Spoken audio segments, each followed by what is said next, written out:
Magandang araw sa ating lahat mga boxing fans saan mang panig ng mundo. Ang labanan o bakbakan na ating tatalakayin ngayon, ito po ay sa pagitan ni Fernando Vargas Jr. kontra Callum Walsh. Fight schedule, September 13, 2025. Undercard po sila sa Canelo Alvarez kontra Terence Crawford. Nagaganapin sa Las Vegas, United States of America. Itong si Vargas at si Walsh ay nangangampanya sa Super Welterweight Division at sa labanan na ito tayo po ay maghahayag ng sarili nating fight prediction, comparison at analysis na kung saan doon pa po lamang sa ating gagawing comparison, detalyado na inyong malalaman kung saan nga ba naging Yamado, saan naging Dihado itong mga maglalaban. Inanyahan ko rin po kayo na panoorin ang buong video bilang karagdagang kaalaman para sa ating mga boxing fans. At syempre marami rin po kayo makukuha ng mga basihan na kung saan posibleng makapagbigay influensya sa inyo, lalo na pagdating po sa desisyon kung sino ang inyong papaboran. Pabor ba kayo kay Vargas? Pabor ba kayo kay Callum Walsh? Bagamat Andong Sports Page ay naghahayag po ng prediksyon, nasa inyo pa rin po ang huling desisyon. Bago naman natin to simulan, para po sa mga boxing fans na bago po lang napadpad dito sa ating munting channel, inanyahan ko po kayo na sana supportahan po sa pamamagitan po ng pag-subscribe, like, and share. At para po sa mga boxing fans na walang sawa na sumuporta o sumubaybay dito sa ating munting channel, taos puso po ako nagpapasalamat sa inyong lahat. Wala po Andong Sports PH kung wala rin po kayo mga idols.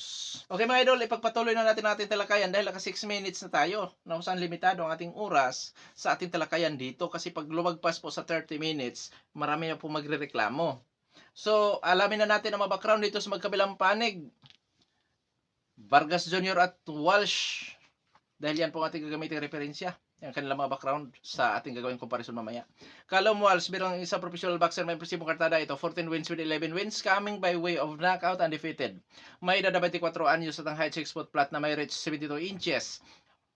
South po ang stance sa count ratio 78.57%. Last fight June 21, 2025 nagkasagupa si Elias Espadas na kung saan pinaglalabanan nila ang WBC Continental America Super Welterweight title na kung saan panalo by technical unanimous decision itong si Callum Walsh.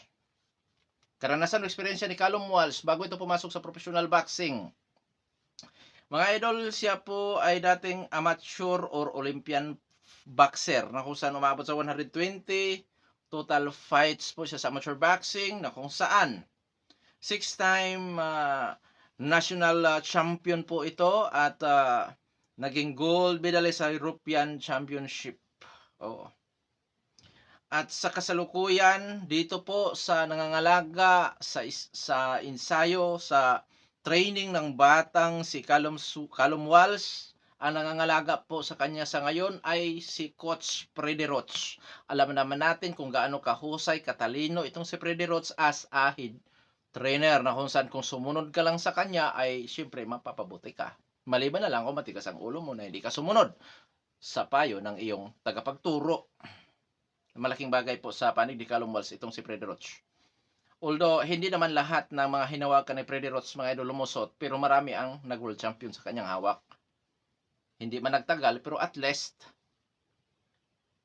Ngayon sa karanasan ni Callum Walsh as a professional boxer, mga matitindi na kalaban nito. Mga idol, nung una niyang sampa dito as a 10th rounder, kasi by step kasi yan, or step by step kasi itong boxing, mga idol, magsimula sa round 4, round 6, round 8, round 10. Unang sampa niya sa round 10, nakasakupan niya si Villarreal, kung di po ako nagkakamali, doon siya muntik matalo. Although pinaboran siya sa 3 hurado by unanimous decision, pero maraming po mga boxing fans na nagsasabi na dapat talo si Callum Walsh dun sa laban. Sinuri ko naman ang laban mga idol, para sa akin pabor pa rin ako kay Walsh talaga. Oo. Pero may mga round din na nakukuha nga yung yung nag-apelido na Villarreal. At tandaan natin na nangyari ang laban mga idol, unang sampa niya sa 10 rounders. Tapos ngayon, pang 10 labanan niya dito kay Fernando Vargas Jr. sa 10th round as a 10 rounders. Oo. Nakasagupa din ni Callum Walsh itong si Elias Espadas na kung saan kung ating ikumpara sa kanya, mas veterano sa pro fight si Espadas na may kartada na 23 wins with 6 losses. Tapos si Dean Sutherland na kung saan mayroong kartada na 19 and 1. At dagdag natin si Carlos Ortiz Cervantes mga idol. Skills naman ni Callum Walsh. Boxer puncher. Pressure puncher style, defensive style, brawler style, counter puncher style. Oh. Pressure puncher style, Defensive style, brawler style, counter-puncher style. Yan po ang kanyang mga galawan. Pressure, pabugso-bugsong pagsugod, pero mas marami yung pag-iingat sa kanyang estilo sa pagpipressure, jab-jab, one combination, ganyan. In and out, ganyan. Defensive style, moving around, side to side, may kakayahan sa pagpapanatili sa distansya gamit ang footwork. Bilang isang boxer puncher, willing sa brulan o tututoh na suntukan. Kasi boxer puncher siya eh. Oo, taglay power timing at accuracy. Sa durability, marunong itong knockdown. Ngunit, kung inyo napansin, undefeated siya hanggang sa ngayon, so ibig sabihin, may tibay. Ngayon, dadako naman tayo sa depensa, average. Oo. Ngayon, sa panig naman ni Vargas Jr., anak ni Fernando Vargas to mga idol. Si Fernando Vargas Jr. may impresibo kartada bilang isang professional boxer, 17 wins with 15 wins coming by way of knockout, undefeated na may edad na 28 anyos at ang height 5 foot and 11 inches, na may reach na 72 inches, south po ang stance, knockout ratio 88.24%. Last fight, May 17, 2025, nakasagupa si Gonzalo Gaston Correa. Panalo by 4th round knockout itong si Fernando Vargas Jr. na kung saan mga idol, unang sampa ni Vargas Jr. as a 10th rounders. Karanasan o experience ni Fernando Vargas Jr. Mga idol, sinuri ko kung ito ba'y dating lumalaban sa amateur. May nakita ako na dating lumalaban siya sa amateur na may kartada, 36 wins with 4 losses lamang. Ngunit, hindi nakatala kung ano ang kanyang nakamit bilang isang amateur boxer. Oo, kasi ang pinaka nila mga idol, kaya ito matagal ito nagpro, late na siyang nagboxing, pumasok sa boxing. Oo. Noon saan, as a pro boxer naman mga idol, pinakamatindi na kalaban nito, siyempre kasama na doon si Gonzalo Gustavo na may 23-7. So mas veterano ikumpara sa kanya. Si Brad Solomon na kung saan may 29-6. No, yan po ang pinakamatindi na kalaban ni Fernando Vargas na kung saan masasabi natin na kapag bibigay ito sa kanya ng magandang karanasan.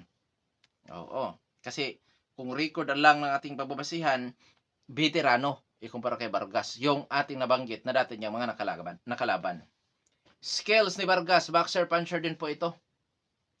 Pressure, defensive, brawler fighter style, counter puncher style. Malimit sa defensive style ito. Moving around, in and out. Pero may pressure, siyempre boxer puncher eh. Tapos, willing sa tututol, willing sa brula na suntukan mga idol ito. Makamay, taglay ang liksi, power, timing at accuracy. Sa durability, may tibay din, siyempre. Kung nyo napansin, naka 17 total fights na ito, na kung saan dalawa po lamang ang umabot sa desisyon. 17 wins with 15 wins coming by way of knockout. Yan po siya.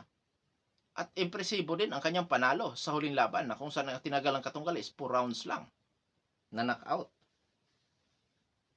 Unang sampa niya sa 10 rounds. Sa mga nagsasabi na nahihirapan itong si Fernando Vargas, may laban siya nahihirapan. Pareho lang sila ni Callum Walsh, may laban din na napahirapan siya na saan muntik siyang matalo. Yun nga, sa laban kay Villarreal. Although matagal na yun mga idol, malaki ng improvement nito kay Callum Walsh, pero nakita natin kung paano siya mapahirapan at nakita din natin kung paano siya nakapag-adjust. Ganon din naman sa panig nitong si Fernando Vargas Jr. So ngayon dadako na tayo sa ating gagawing comparison. Natunayan natin sa dako na pagdadaosan sa laban, which is sa bansang Amerika. Amerikano si Vargas, taga-Ireland itong si Callum Walsh. So mga idol, advantage yan sa Amerikano. Ibang usapan kasi pag Amerikano ang lumalaban sa bansang Amerika, hindi na neutral ground yan. So delikado sa politika si Callum Walsh once na ang laban mawis sa scorecard at closed fight. Lalo na't anak ng may pangalan itong si Fernando Vargas Jr. Alam naman natin na si Fernando Vargas Sr. mga idol isang may husay din na boxing hero yon. May galing din na boxing hero si Fernando Vargas Sr. Oh. So ngayon, dadako naman tayo sa ranking ng BoxRec. Dito sa Super Welterweight Division, rank 41 si Fernando Vargas Jr. Out of 2,248 kamaboksing ro lumalaban sa Super Welterweight Division, samantala si Callum Walsh is rank 19. So ngayon mga idol, lamang sa ranking itong si Callum Walsh. Ibig sabihin mga idol, sa katayuan lamang si Callum Walsh dito kay Fernando Vargas Jr. So bumawi na. Kasi lamang pala sa katayuan si Callum Walsh mga idol. Ngayon, dadako tayo sa physical na personahin natin sa edad. 28 anyos si Vargas, 24 anyos si Callum Walsh.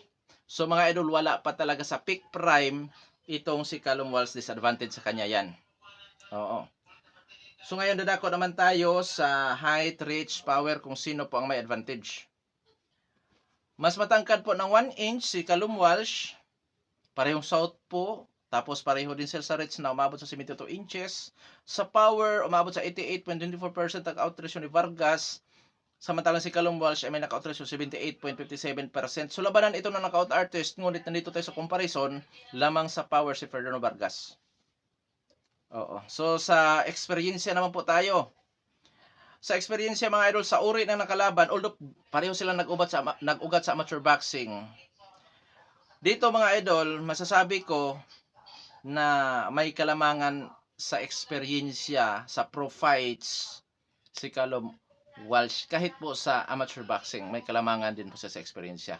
120 total fights ba naman sa amateur boxing. Tapos dito po sa pro fights, may mga napanalunan na ng mga regional title belt itong si Callum Walsh. The WBC Continental America's Super Welterweight title at ang WBC USA Silver Super Welterweight title. So, may kalamangan na po sa narating at sa experience sa oras na nakalaban sa pro fights si Callum Walsh. Ngayon sa skills, parehong boxer puncher. Parehong makamay, parehong may liksi, parehong may power. Bagamat may kalamangan ng kaunti si Vargas. Kuya Dong Sports, sinong Yamado, 50-50 ito mga idol.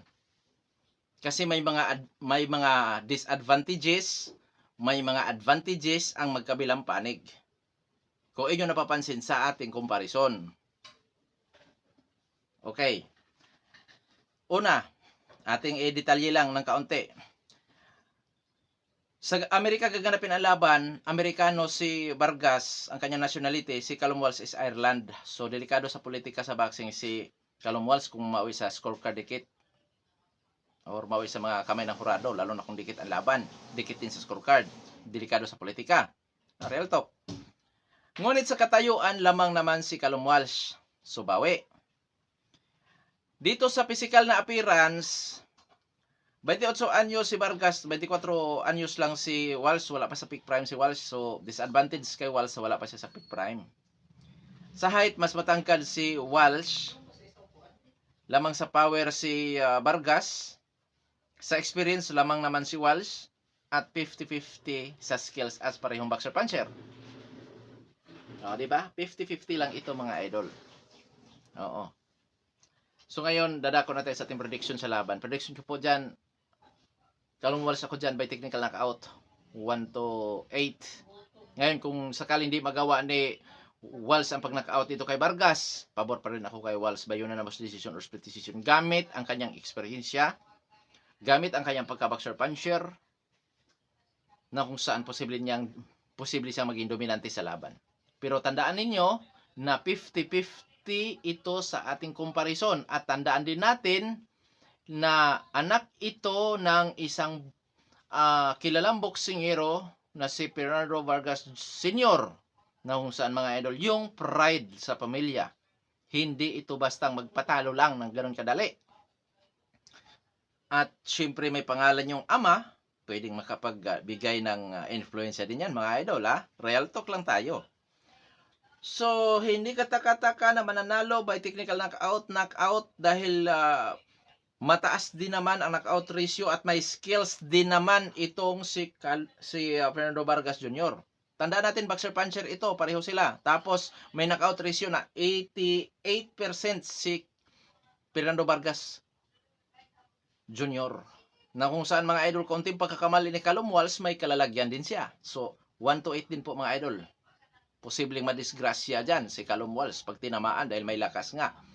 At may skills din itong si Fernando Vargas Jr. Ngayon, kung sakaling di rin magawa ni Fernando Vargas Jr. ang ma-knock out si Callum Walsh, dahil nga sabi ko nga kanina, may tibay din naman yan. So, gamit ang pagka-boxer puncher, gamit ang power, posible din na maging dominante itong si Fernando Vargas Jr. sa labanan na to. Di nakatakataka yan mga idol. 88% knockout ratio, boxer puncher, parehong may liksi, parehong may speed. Kaya ngayon mga idol, nasa inyo ang huling desisyon nga. Bagamat pabor ako kay Callum Walsh, pero itong si Vargas po ay may laban po talaga dito. Kaya nga 50-50 sa comparison natin. Kung saan hindi katakatakang manalo din si Vargas by knockout at kahit sa puntusan gamit ang kanyang pagka-boxer puncher at power mga idol. Kabang-abang na laban to. Hanggang dito na lamang. Ito Pandong Sports Speech. God bless po sa ating lahat.